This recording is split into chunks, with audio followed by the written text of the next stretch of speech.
Bonjour à toutes et à tous, bienvenue chers téléspectateurs dans ce numéro de Point de vue, votre rendez-vous hebdomadaire d'analyse et de réflexion. Cette semaine, notre émission de penche sur une question essentielle. Alors, comment le dialogue national peut-il contribuer et construire un avenir commun pour l'Éthiopie, tout en s'appuyant sur ses traditions, ses réalités sociales et les attentes de la communauté internationale. Au cours de notre discussion, nous explorerons le modèle éthiopien de consensus, une approche qui puise sur des pratiques ancestrales de résolution des conflits. Des institutions coutumières comme le Shemgelena, le rôle des aînés, la médiation traditionnelle et la recherche du consensus qui occupent une place vraiment importante dans le processus de ce dialogue.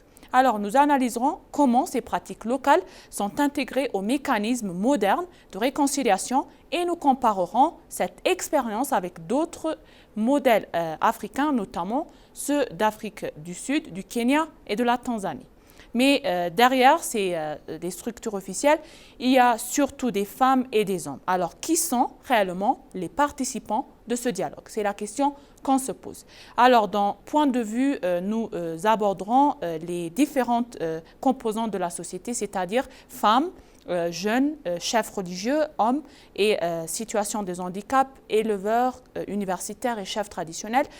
Alors nous chercherons de plus à comprendre leurs motivations, leurs préoccupations et enjeux qu'ils considèrent comme prioritaires pour l'avenir du pays. Alors notre émission portera également un regard extérieur sur l'Éthiopie en examinant les réactions et les analystes de l'Union africaine, de l'IGAD, des Nations Unies, des missions diplomatiques, des groupes de réflexion africaine et des observateurs internationaux.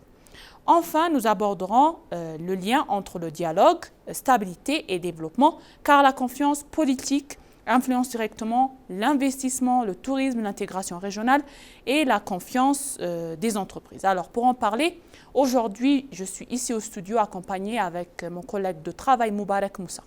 Bienvenue, Moubarak. Bienvenue Aïda. Bonjour. J'espère que tu as bien écouté au début de mon introduction. On va parler divers sujets aujourd'hui. Beaucoup de choses sont installées ici. Donc, commençons, vas-y. C'est un sujet, on dirait, qui est un des sujets les plus importants de notre pays.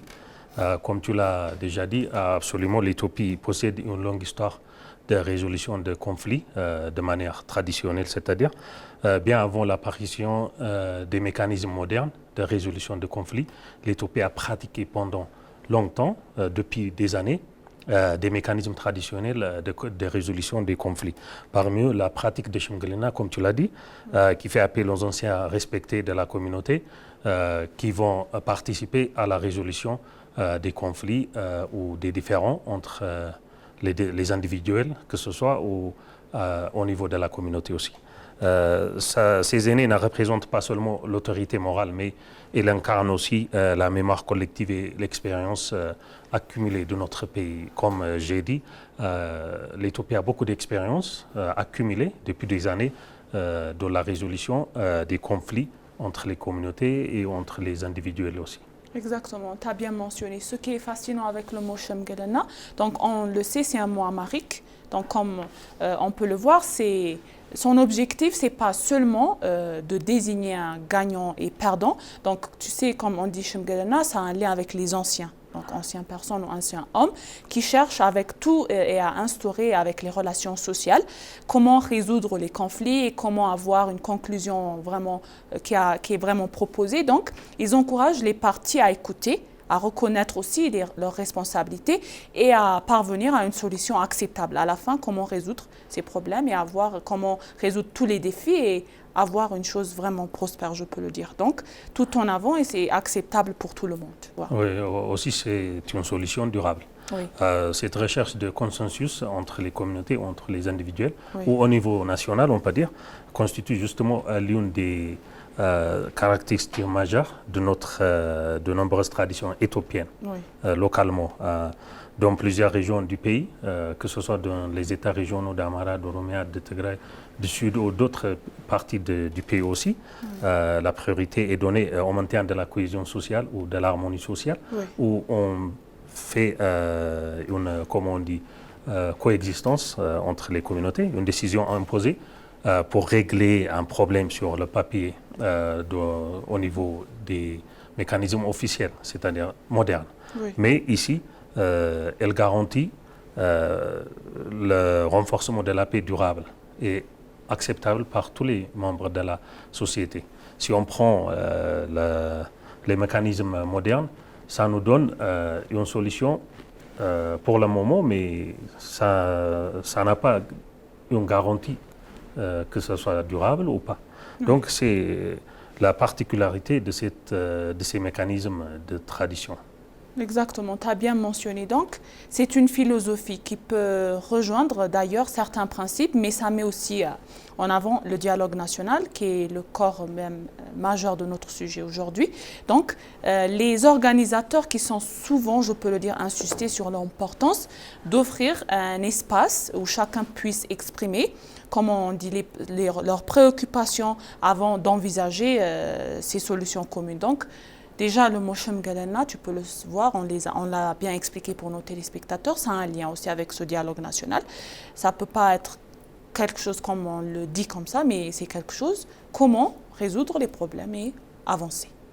Voilà. Oui, on se pose ici une question. Si Oui. l'Éthiopie a beaucoup d'expérience de longue date Oui. de la résolution de conflits de manière traditionnelle, ou en utilisant les mécanismes traditionnels localement, donc, quelle est l'importance de ce dialogue, malgré les expériences? Quels sont les problèmes créés et quelle sont l'importance de ce dialogue national? On peut dire que, bien sûr, il faut aussi reconnaître que le contexte actuel est beaucoup plus complexe et beaucoup plus grand que les différents communautaires traditionnels. C'est-à-dire, c'est au-delà de ce niveau, ça dépasse le niveau traditionnel ou de la communauté. Donc, c'est beaucoup plus large que ça. Donc les questions abordées concernant la gouvernance, les institutions, la constitution même, Oui. et la structure des régions du pays. Autre question nationale se pose ici. Donc les questions abordées sont le développement ou encore les relations entre les différentes régions doit être comment ça doit être géré aussi. C'est une question. Les méthodes ancestrales ne peuvent pas répondre à tous ces défis. Donc il faut utiliser les mécanismes modernes pour répondre pour les questions aussi larges que ça, comme j'ai dit au niveau national, comme la Constitution, le drapeau aussi. Oui. Il y en a beaucoup de différences. Il y en a qui n'acceptent pas la couleur du drapeau national, Exactement. par exemple. Donc ça doit être réglé de manière pacifique pour répondre à ces gens-là. Oui. Oui, tu as bien expliqué, Moubarak. Donc, comme on dit, ces choses-là, elles peuvent néanmoins inspirer certaines approches. Donc, par exemple, prenons des exemples. L'idée selon laquelle chaque voix mérite d'être entendue, c'est avoir une décision vraiment importante qui reste très actuelle pour eux. Et de nombreux spécialistes ou beaucoup de personnes, ils considèrent cette dimension, là où ils arrivent, dimension culturelle que je peux dire, pour renforcer l'appropriation nationale du dialogue. Donc, ils veulent avoir comment chaque voix de chaque personne s'installe en même direction, comment ils doivent le provenir. Voilà, c'est ça. Ici, dans la résolution de conflits de manière traditionnelle, Oui. on utilise la méthode de médiation. Médiation, oui. On fait une médiation entre différentes communautés ou individuelles. Donc, un autre aspect intéressant concerne la médiation. Dans plusieurs traditions éthiopiennes, dans toutes les parties du pays, le médiateur n'est pas un arbitre qui décide ou qui impose une décision sur les parties en conflit. Mais il est simplement, son rôle est simplement de rapprocher les positions, de rapprocher les gens, à réduire les tensions et à créer des consensus ou des accords durables et justes et acceptables par tous les deux membres ou par tous les membres des participants dans le conflit ou dans le désaccord. Oui. Donc, il est simplement négociateur et médiateur. Donc le mot médiation, c'est le mot-clé pour cette partie, comme tu l'as bien expliqué. Alors, cette approche, ça, je peux dire, ça contraste parfois avec certains modèles, que je peux le dire, plus même judiciaires, où l'accent est mis sur le respect strict des règles qui sont procédurales. Donc, il y en a des règles vraiment qui doivent être soulignées ici. Ici, la restauration de la confiance, ça occupe une place centrale. Donc, comme je dis restauration, ça point vraiment majeur, un point fort pour l'idée en général, comment ça doit être tracé par ces règles procédurales? On doit partager, on doit utiliser tous les deux mécanismes, traditionnels ou modernes. Donc, plusieurs cherchent parler aujourd'hui d'une complémentarité entre institutions modernes et pratiques traditionnelles qui sont déjà là depuis des années en Éthiopie. Donc, il ne s'agit pas de remplacer les mécanismes officiels, mais d'intégrer les valeurs profondément enracinées de la société pour soutenir ces mécanismes modernes officiels. Donc, il ne faut pas remplacer l'un par l'autre, mais il faut être, l'un doit être complémentaire pour les autres. Donc, il faut utiliser tous les deux en même temps, selon leur importance et selon leur situation. Très bien, oui, tu as bien mentionné. Donc, il y en a des intégrations, des pratiques coutumières qui soulèvent néanmoins à la même chose plusieurs questions. Alors, quelles sont ces questions? Je vais vous le dire. Comment préserver l'égalité devant la loi en valorisant les traditions locales? Comment garantir la participation de toutes les catégories sociales dans des mécanismes à la fois historiquement dominés par certaines figures des autorités? Donc, comme on se demande ces questions, je pense qu'on peut répondre à toutes les idées en général. Ce sont effectivement des questions importantes qu'on doit poser ici. Oui. Les sociétés évoluent et les traditions évoluent également. Donc il y a beaucoup d'évolutions, ça change et il y a ce sont des dynamiques. Donc beaucoup de communautés adaptent progressivement pour inclure les parties déjà exclues auparavant. Comme les femmes, les jeunes ou d'autres groupes, par exemple les personnes en situation de handicap. Et ils sont de plus en plus inclus dans ce dialogue national. Donc ça nous donne qu'on utilise les deux mécanismes. Déjà, la tradition, c'est déjà établi, mais il faut aussi inclure les parties qui ne sont pas été incluses dans ce mécanisme traditionnel. Donc c'est la différence entre le mécanisme traditionnel et le mécanisme moderne ou officiel. Tu as bien expliqué, Moubarak. Si on compare maintenant l'expérience éthiopienne à la fois à celle des autres pays africains, il y en a plusieurs différences. Ça, c'est vraiment souligné. Et ça, prenons par exemple l'Afrique du Sud.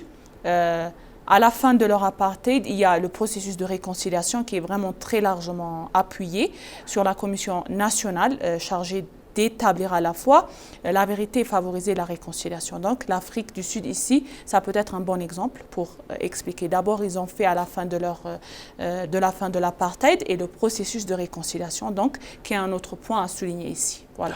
Oui, cette expérience, comme tu as déjà mentionné, par exemple l'apartheid, cette expérience mettait fortement l'accent sur la résolution. Ce n'est pas sur la reconnaissance publique des violations passées. Il faut reconnaître que des violations ont été faites auparavant, que ce soit en Éthiopie ou d'autres. L'Éthiopie, quant à elle, s'appuie davantage sur une diversité de traditions communautaires déjà existantes. Comme j'ai dit, dans toute partie du pays, il y a des mécanismes de résolution de conflits. Si on prend par exemple les pères, les aînés de Gamo ont fait une prévention de conflits qui est déjà éclaté.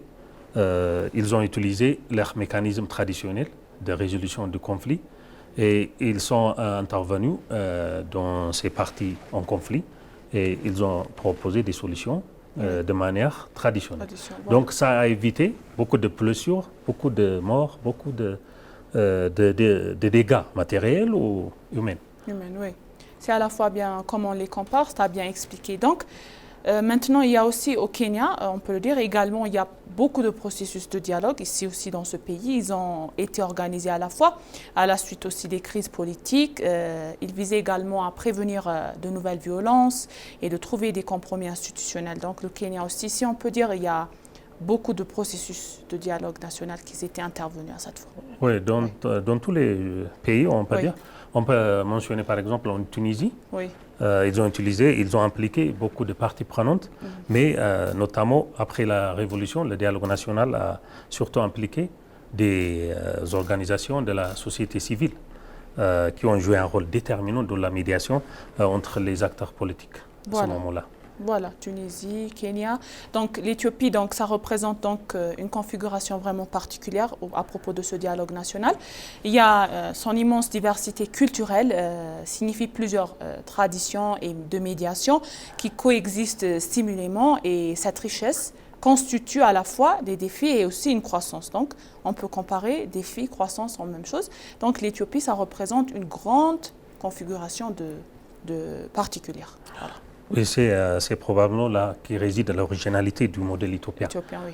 Comme peut mentionner, c'est-à-dire l'Éthiopie cherche à construire un dialogue contemporain sans rompre les mécanismes traditionnels. Oui. Donc on utilise tous les deux tout en maintenant notre tradition de résolution du conflit, mais on utilise aussi les mécanismes modernes en même temps. En même temps. Donc on imagine souvent qu'il y a des délégués qui sont uniquement responsables, des responsables politiques. Donc en réalité, comme on voit, la composition est beaucoup plus variée et sa diversité, je peux dire, elle constitue d'ailleurs l'un des éléments plus importants de ce processus. Donc c'est vraiment expliqué. Donc commençons aussi par des femmes. Ici, Moubarak, il y en a des femmes aussi. Leur participation, ça, je peux dire, ça représente bien plus qu'une question de représentation statistique. Donc les femmes, elles apportent à la fois des perspectives qui a la famille, à des enfants, cohésion sociale, l'éducation, la santé, la paix. Il y en a beaucoup de points. Donc les femmes aussi sont des autres points forts à souligner dans ce sujet, Moubarak. Oui, particulièrement, les femmes ont beaucoup de rôles à jouer. Oui.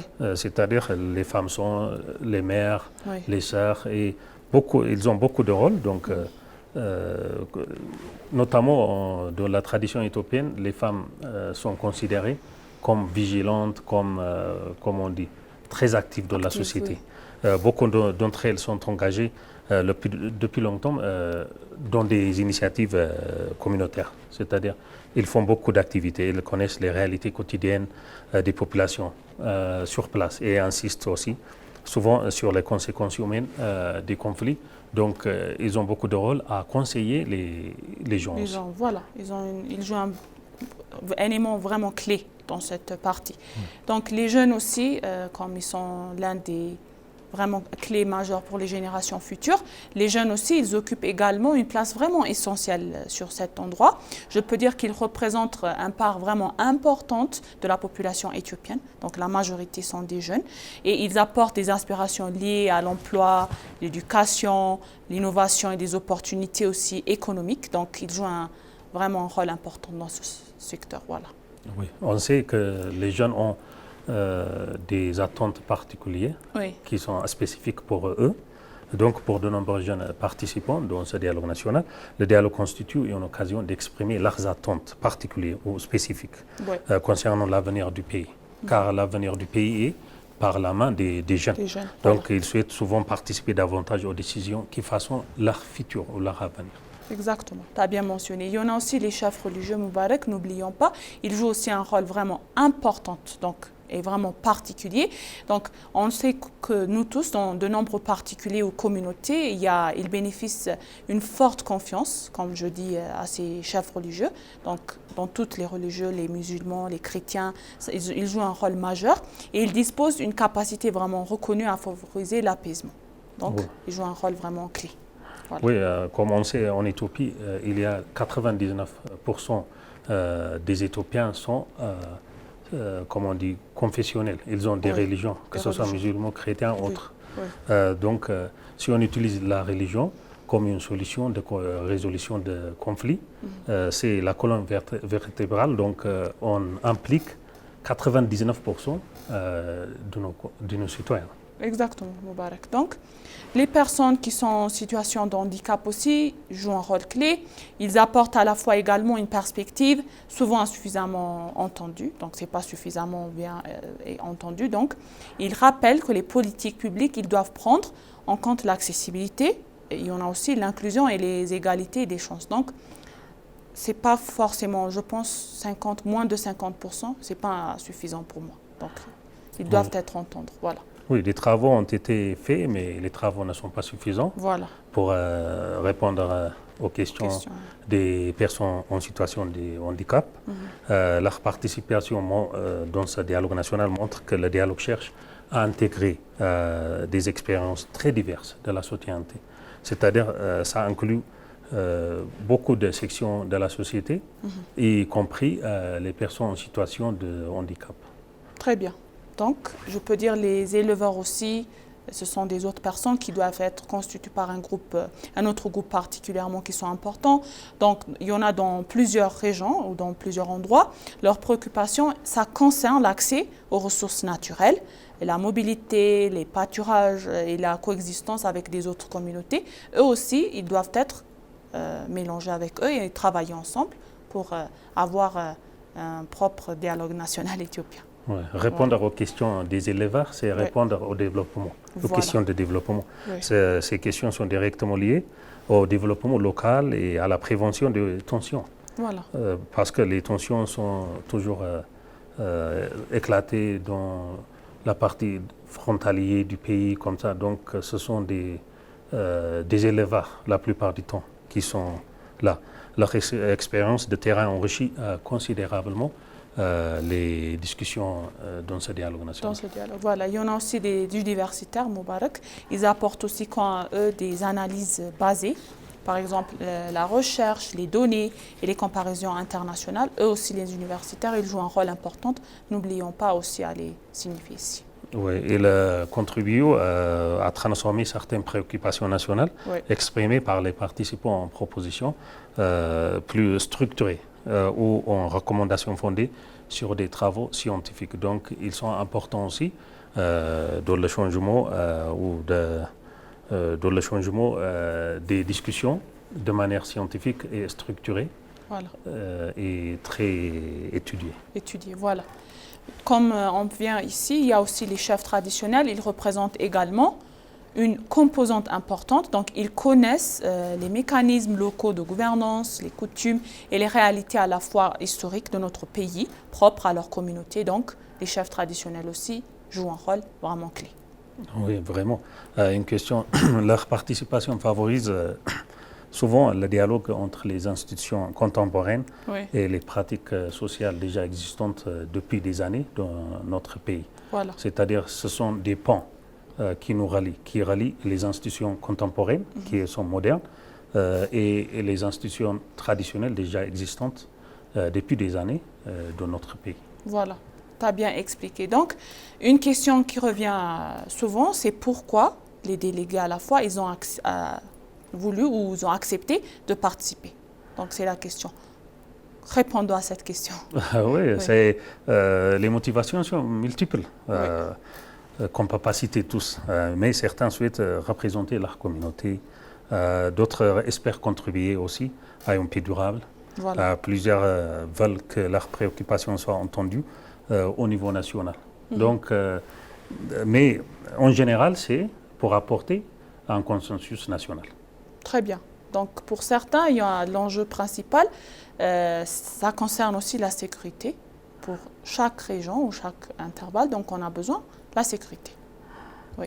Oui, aussi pour le développement aussi. Il y a des questions de développement. Oui, et développement notamment dans les zones rurales aussi. Oui. Il faut aussi, certains, ils mettent l'accent aussi sur la justice, si je ne me trompe pas, oui. Oui, d'autres insistent sur la réconciliation. Oui. Mais en général, si on prend l'idée générale, c'est le consensus national. Voilà. Que ce soit au niveau économique, social, sécuritaire, dans tous les domaines. Donc cette diversité d'objectifs, ça illustre la complexité du dialogue national. Donc il ne s'agit pas seulement de résoudre un problème unique, Moubarak, moi je dis que, mais c'est de construire une vision commune, malgré à la fois des priorités qui sont différentes dans tous les secteurs. Oui. C'est précisément pourquoi la qualité de l'écoute devient essentielle ici. Chaque participant apporte une partie du tableau d'ensemble, c'est-à-dire il faut écouter à toutes les idées qui sont apportées à la table. Donc ça nous montre que la culture d'écoute est aussi de plus en plus en développement et améliorée dans notre pays. Maintenant, observons la manière dont la communauté internationale, comment ils doivent le savoir, donc, perçoit le dialogue national éthiopien. Donc, il y a des regards extérieurs qui sont nombreux et à la fois ils proviennent des institutions aux responsabilités différentes. Des institutions internationales, continentales. Ouais. Par exemple, si on prend l'Union africaine, il suit naturellement ce processus avec beaucoup d'attention et elle considère généralement que les solutions africaines aux défis africains passent aux responsabilités différentes. C'est pour ça que l'envoyé ou le commissaire pour la politique et pour la sécurité, Bankole Adoye a été invité dans le dialogue national. Il a pris la parole et il a fait un discours où il a exprimé que le dialogue national, c'est un événement historique, non seulement en Éthiopie, mais aussi au niveau continental. Oui, il y a un autre, comme tu as mentionné, il y a l'Union africaine et maintenant il y a aussi l'IGAD, un autre point fort qui réunit plusieurs pays de la Corne de l'Afrique. Celui-ci aussi, il observe également les évolutions en Éthiopie, c'est-à-dire compte tenu de l'importance stratégique du pays dans la région. L'IGAD aussi a un rôle majeur. Voilà. S'il y a une stabilité, il y a beaucoup de choses. Voilà. Il y a un développement. La stabilité de l'Éthiopie influence de nombreux domaines, les échanges économiques, la coopération régionale, les mouvements de population et les initiatives communes de développement. Donc sans instabilité, il n'y aura pas de développement. Oui. Les Nations Unies aussi, ils suivent aussi les différentes étapes de ce dialogue Moubarak. On peut parler un petit peu des Nations Unies, c'est vraiment connu. Oui. Les Nations Unies ont apprécié aussi le dialogue national, le déroulement de ce dialogue national, avec beaucoup d'attention, beaucoup d'organisation, très bien. Oui. Donc ils ont beaucoup apprécié. Oui, ils ont bien apprécié les missions diplomatiques qui présentent à Addis Abeba aussi, je peux le dire, ils analysent également l'évolution du dialogue avec beaucoup d'intérêt. Donc les missions diplomatiques aussi sont vraiment importantes au dialogue national. Ils étaient présents lors de cette journée. Oui, ils ont apprécié parce qu'au lieu d'être en conflit dans toutes les régions, il y aura des questions. C'est évident, mais cette question doit être présentée de manière pacifique, de manière non violente. Donc c'est ça qu'ils ont proposé, qu'ils ont encouragé d'utiliser dans ce pays. Les groupes de réflexion africains aussi, ils publient aussi des analyses vraiment détaillées pour expliquer cela. Oui, il y a beaucoup de parties prenantes qui sont impliquées dans ces points de vue, c'est-à-dire dans la discussion, dans le dialogue national, et qui ont déjà apprécié et encouragé les Éthiopiens et le gouvernement aussi pour encourager l'inclusivité et la discussion au lieu d'être en conflit ou en guerre. Les analystes aussi internationaux, Moubarak, moi, je peux voir qu'ils soulignent souvent plusieurs éléments dans ce rôle, dans ce secteur. Ils jouent un rôle vraiment essentiel. Et certains, ils insistent sur l'ampleur des défis liés à un pays aussi vaste et aussi diversifié, comme ils l'expliquent. Ah oui, donc il y a beaucoup d'intérêts ici. Oui. Comme l'Éthiopie est beaucoup plus vaste pays, il y en a beaucoup de diversité, que ce soit religieuse, ethnique ou beaucoup de diversité. Donc pour cette diversité, la seule solution, c'est d'asseoir sur la table et discuter et résoudre les problèmes de manière pacifique, résoudre les différends et les désaccords. Très bien, oui, donc il y a plusieurs observateurs. Ils rappellent également qu'un dialogue national est généralement un processus de longue durée. Donc ça, les observateurs, ils ont aussi je peux dire, leurs avis. Ils l'expliquent vraiment clairement. Donc on peut le voir. Oui. La situation est très bien. C'est la première phase, c'est-à-dire on commence il y a un peu moins d'une semaine. Donc à la fin de ce mois, on va voir ce qui va être décidé, et le fruit de ce dialogue national. Mais pour le moment, au début, c'est très très bien. C'est le point de vue des participants aussi. Oui, les perceptions extérieures, il reste donc, je peux dire, variées, mais un point fort revient régulièrement, donc l'importance du dialogue crédible, qui est capable de renforcer la stabilité et la confiance. Voilà. Un dialogue juste, acceptable, inclusif, transparent, et toutes ces qualités sont importantes pour que le dialogue national réussisse ici en Éthiopie. Oui. Donc justement, parlons maintenant des liens entre le dialogue et le développement. Peut-on, Moubarek, réellement séparer la stabilité politique du développement économique à ton avis? Non, pas du tout. On ne peut pas distinguer la stabilité avec l'économie ou le développement économique. Parce que s'il n'y a pas de stabilité, il n'y aura pas de développement économique. Par exemple, si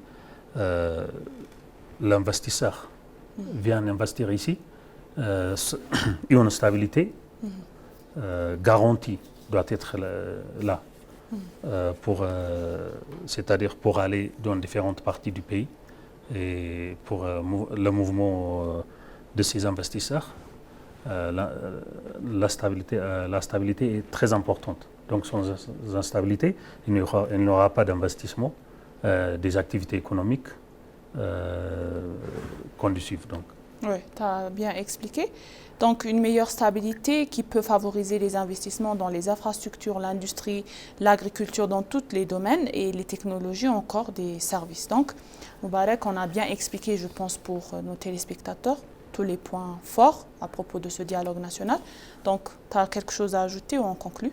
Il y a beaucoup d'idées qu'on doit apporter, mais c'est très vaste. Oui, c'est très vaste. C'est un dialogue, ça prend un mois, c'est pour ça. Voilà, c'est exactement un mois. Ça a été passé le 15 juillet 2026, présenté par notre Premier ministre Abiy Ahmed. Donc c'est quelque chose qu'on a essayé de présenter, mais le dialogue c'est très vaste que ça. Merci Moubarek pour toutes tes informations. Donc, chers téléspectateurs, on a terminé notre programme. Donc, pour conclure en général, au terme de cette discussion, il apparaît que le dialogue national éthiopien, ça représente bien plus qu'un simple exercice politique. Il s'inscrit dans une longue tradition de recherche d'équilibre et de réconciliation. On a bien expliqué d'abord le mot Shemgelena, le modèle du consensus, inspiré notamment par des pratiques et les rôles des aînés qui montrent l'importance accordée à la médiation, à l'écoute et la construction à la fois collective. L'importance a été accordée par la médiation, à l'écoute et à la construction collective des solutions. Et cette approche qui intègre les pratiques coutumières ou aux mécanismes modernes du dialogue, ça offre une expérience particulière. En Afrique, différents modèles observés en Afrique du Sud, au Kenya et en Tanzanie. Donc, il y en a beaucoup de choses à mentionner. Donc, merci pour nous avoir suivis jusqu'à la fin de notre programme. Donc, à la semaine prochaine avec des autres sujets et on vous souhaite une bonne journée.